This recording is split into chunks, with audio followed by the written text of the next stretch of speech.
1888년 8월 31일부터 11월 9일에 걸쳐 영국 런던 이스트엔드 지역의 율락가 화이트채플에서 매춘부 최소 5명을 갈기갈기 찢어 살해한 연쇄살인범으로 일명 살인마잭. 그가 저지른 화이트채플가의 연쇄살인은 오랫동안 연구의 대상이 된 유명한 미제 사건이다. 현재는 마지막 사건이 발생한 지 135년이나 지났기에 범인 본인은 이미 오래전에 사망했을 테니 완벽한 영구 미제 사건으로 남게 되었다.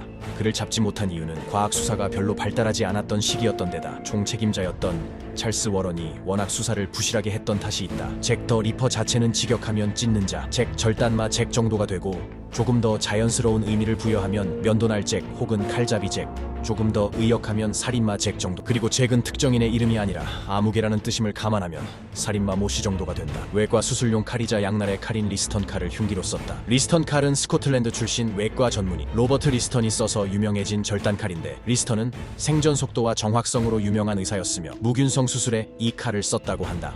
손잡이는 니켈로 이루어져 있고 칼의 날은 강철로 만들어져 있고, 그러나 1888년 잭 더 리퍼의 범행 당시 이 칼이 발견되면서 악명이 생겼다. 1888년 8월 31일 새벽 3시 40분 메리 앤 니콜스라는 매춘부가 벅스로우의 입구 근방에서 시신으로 발견되었다. 그 전날인 8월 30일 23시경 니콜스가 화이트채플 거리를 걷는 모습이 목격되었고, 31일 0시 30분에는 스피탈필즈의 주점에서 나오는 것이 목격되었다. 1시 20분에서 40분경에는 숙박업소에 침대를 빌릴 사펜스가 없다는 이유로 숙박업소에 부엌에서 쫓겨났다고 한다. 3시 40분에서 50분 사이 벅스로우에서 찰리 크로스와 로버트 파울이라는 수레꾼은 길가에 여자가 쓰러져 있는 걸 발견했다. 두 수레꾼은 마침 지나가던 조나스 미즌 경관을 만나 이야기했다. 검시 결과 니콜스의 목과 배에는 깊은 자상이 있었고 목에는 숨통이 졸린 자국이 있었다. 니콜스의 몸 주변에서 피가 많이 발견되지 않았다는 점에서 니콜스의 사인은 자상이 아닌 질식사인 듯하다. 니콜스의 시신을 검시한 의사는 니콜스의 몸에 있는 자상은 모두 아주 날카로운 칼 한 자루만으로 생겼고, 범인은 왼손잡이이며 범인은 다른 곳에서 살해한 후 시신을 벅스로우로 옮겨 훼손한 것 같다는 의견을 피력하였다. 1888년 9월 8일 새벽 6시경 애니 체프먼이라는 매춘부가 시신으로 발견되었다. 9월 8일 오전 1시 35분 체프먼은 숙박업소에서 침대를 빌릴 돈이 없다는 이유로 쫓겨나자 곧 숙박비를 벌어서 돌아오겠다는 말을 남기고 길거리로 나갔다. 5시 50분에서 6시 사이 한버리 29가에 거주하던 젊은 목수 엘버트 카도 씨의 증언에 의하면 자신이 집 밖으로 나왔을 때 울타리 너머에서 한 남성의 알아들을 수 없는 목소리와 여성의 안 돼 하는 비명소리, 그리고 무언가 쓰러지는 소리를 들었다고 한다. 6시 수레꾼 존 데이비스가 한버리 29가 뒷마당에서 체프먼의 시신을 발견해 체프먼을 검시한 결과 죽은 지 대략 2시간이 지났고 시체로 발견된 그 장소에서 살해당했다고 추정했다. 체프먼은 등을 바닥에 대고 누워 있었, 목이 깊이 그어졌으며 혀가 이빨 사이에 끼워져 있었, 얼굴이 부푸른 점으로 보아 아마 목에 두른 스카프로 교살한 듯하였다. 이는 스카프로 목을 졸라 의식을 잃게 한 후 칼로 목을 베면서 빠르고 조용하게 살인했다는 것을 의미했다. 첫 번째 살인이 비교적 평범한 살해였던 것에 비해 이 살인은 배를 열어 내장을 어깨에 걸쳐 놓았고 시신 훼손이 워낙 잔혹하여 단숨에 사람들의 주목을 받았다. 1888년 9월 30일 더블 이벤트라고 불리는 사건이 발생했다. 이날 새벽 1시와 1시 45분에 두 여성의 시신이 발견되었는데, 당시의 사건 기록을 살펴보면 경찰들이 주변을 순찰 중이었으며 주변을 지나던 행인의 수도 적지 않았는데도 범인은 경찰뿐만 아니라 행인 등 어느 누구에게도 붙잡히지 않아 불과 1시간도 안 되는 짧은 시간 동안 사람을 2명이나 죽이고 사라져 버렸다. 살해된 두 여성은 엘리자베스 스트라이드와 캐서린 에도우즈라는 매춘부들이었다. 0시 45분에는 이스라엘 슈바르츠라는 유대계 헝가리인이 한 남성이 여성을 공격하는 것을 목격했는데, 그 남성은 30대 정도의 어두운 머리색 갈색 수염이 있었고 어깨 너비가 한 5피트 5인치 정도의 어두운 색깔의 재킷을 입었으며 챙 달린 검은 모자를 썼다고 증언했다. 슈바르츠의 증언은 굉장히 중요하게 여겨지는데, 스트라이드가 살해되었을 현장에서 남성이 여성을 공격하는 것을 목격했기 때문이었다. 경찰은 이 증언을 꽤 신빙성 있게 보았다. 실제로 슈바르츠의 증언이 사실이고 공격당한 여성이 스트라이드가 맞다면 슈바르츠는 잭 더 리퍼를 직접 목격한 거의 유일한 사람일 것이다. 한편 또 다른 피해자였던 캐서린 에도우즈는 그 전날인 9월 29일 저녁 8시에 술에 취한 채 길거리에서 자고 있다가 경찰에 의해 끌려가 유치장에 감금되어 1시경에 풀려났다. 에도우즈가 마지막으로 목격된 것은 시신으로 발견되기 불과 10분 전인 1시 35분 무렵이었다. 남성 3명이 듀크 스트리트를 지나가다가 에도우즈를 보았는데, 그들의 증언에 의하면 선원 복장을 입고 붉은 스카프를 맨 키가 5피트 7인치 정도 되는 수염을 기른 남성과 대화 중이었다고 한다. 그리고 45분 순찰 중이던 에드워드 와킨스 경관이 에도우즈의 시신을 발견하였다. 시신을 검시해보니 신장이 없어졌고 귀가 잘렸으며 얼굴 주변에 상처가 있었고 하복부는 절개되어 있었다. 사건 장소 주변에서 피 묻은 에도우즈의 옷 조각이 발견되었고 근처에 있던 벽에는 누군가에 의해 유대인들이 아무 이유 없이 욕먹는 게 아니다는 글이 새겨져 있었다. 흉흉한 소문이 돌기 시작하자 거리에는 인적이 끊겼고 경찰들은 여장까지 해가면서 그를 찾기 위해 애썼지만 반유대주의 폭동이 일어날 것을 염려한 찰스 워런 경은 필적 감정을 해도 모자를 중요한 단서인 낙서를 지우라고 명령했다. 1888년 11월 9일 메리 제인 켈리라는 매춘부가 자신의 거주지인 도르셋가 밀러스코트에서 살해당했다. 참고로 도르셋가는 런던 내 최악의 우범지대 중 하나였다.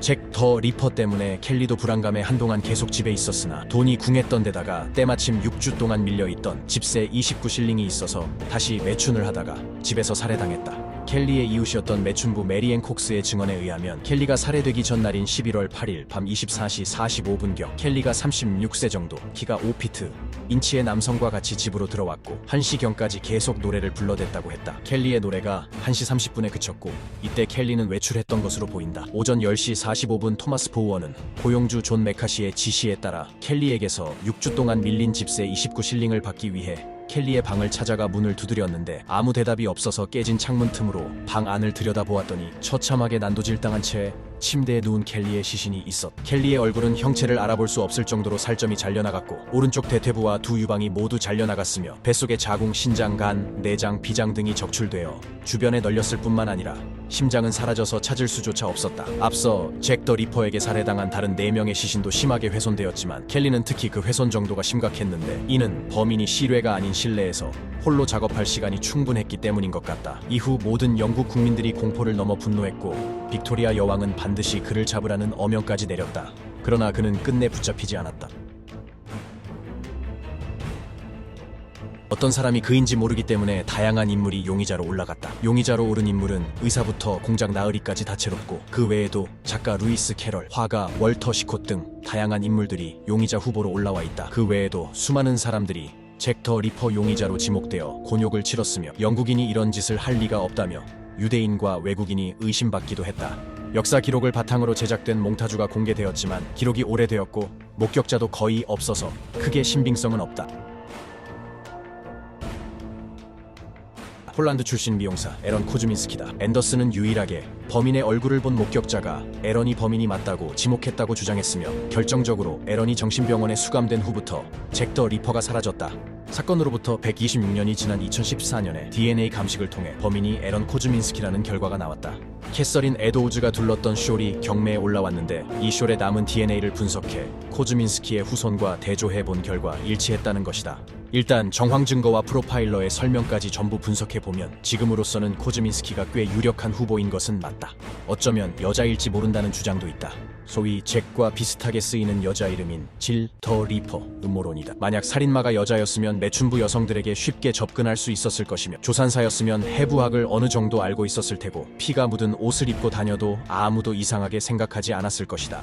여기에 1890년 12월 처형되었던 정신이 온전치 못했던 산파 메리 피어시가 범인이라는 소문이 돌기도 했다.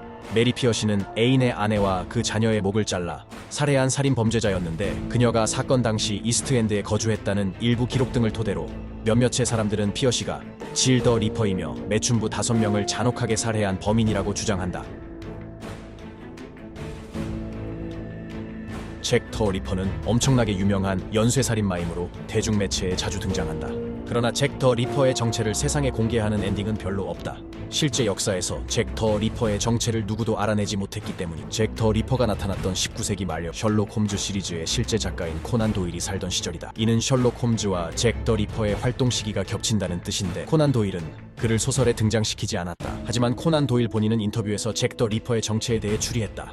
코난 도일은 잭 더 리퍼가 보낸 편지에 영국에서는 쓰이지 않는 표현이 많아 그런 말들이 자주 쓰이는 미국 출신이나 미국에서 살던 사람일 거라고 추리했고 정체를 숨기기 위해 여장을 했을 것이라고 추측하기도 했다. 이후에 셜록 홈즈와 잭 더 리퍼의 대결을 그린 작품은 매우 많지만 실제로 잭 더 리퍼의 정체는 밝혀지지 않았기 때문에 홈즈가 작중에서 그의 정체를 알아내더라도 여러 가지 사정으로 범인을 명기하지 않는 경우가 대부분이다. 명탐정 코난 극장판 베이커가의 망령에서는 코난 도일이 제시했던 잭 더 리퍼가 여장남자라는 설정을 채용했다. 보드게임 미스터 잭에서는 잭이 수사관들 중 하나로 변장하고 있다는 설정이 있기 때문에 실제로 셜록 홈즈가 잭으로 밝혀지는 경우도 발생한다. 속편인 미스터 잭인 뉴욕이 나온 걸 보니 결국 홈즈조차도 잭 더 리퍼를 못 잡은 것으로 보인다. 영상 시청해 주셔서 감사합니다. 재밌게 보셨다면 구독과 좋아요, 알람 설정까지 부탁드립니다.